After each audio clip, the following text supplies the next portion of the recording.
BRS నాయకులపై కాంగ్రెస్ నేత Sampath Kumar fire అయ్యారు. ఆర్డీఎస్ పేరుతో కమిషన్ల కోసం దండుకున్నారని మండిపడ్డారు. ఇప్పుడు మళ్లీ మాట్లాడుతున్నారని, దీనిపై చర్చకు సిద్ధమా? సంపత్ కుమార్ సవాల్ విసిరారు. టీఆర్ఎస్ నాయకులు మాజీ మంత్రులు శ్రీనివాస్ గౌడ్ గారు, లక్ష్మారెడ్డి గారు, ఇద్దరు ఎమ్మెల్సీలు, 4 మాజీ ఎమ్మెల్యేలు కట్టగట్టుకుని రాజోలిబండ కర్ణాటక సరిహద్దులలో పోయి హోటల్లోకి ఫోజులు ఇచ్చి మిడిమిడి జ్ఞానంతో పెద్ద పెద్ద గొప్ప గొప్ప మాటలు హద్దుమీరి మాట్లాడినట్లు తెలుస్తూ ఉంది. దురదృష్టకరం. అదే వాళ్ళు రాజోలిబండ కర్ణాటక బార్డర్లో కాకుండా మా దగ్గరకు వచ్చేది ఉండే.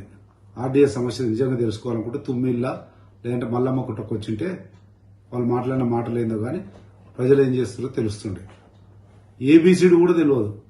ఆర్డీఎస్ అలంపూర్ కా గద్వాల కా నడిగడ్డ మొత్తానికి అనే అవగాహన లేకుండా మిడిమిడి జ్ఞానంతో మాట్లాడిపోయారు. ఏబీసీడీ తెలియదు. తొక్కుతున్నట్టు ఆర్డీఎస్ లేచి ఈ పెద్ద మనిషి శ్రీనివాస్ గౌడ్ వీళ్ళు వచ్చింటే మల్లమ్మ కుట్టలేసి తొక్కుతుర్రి.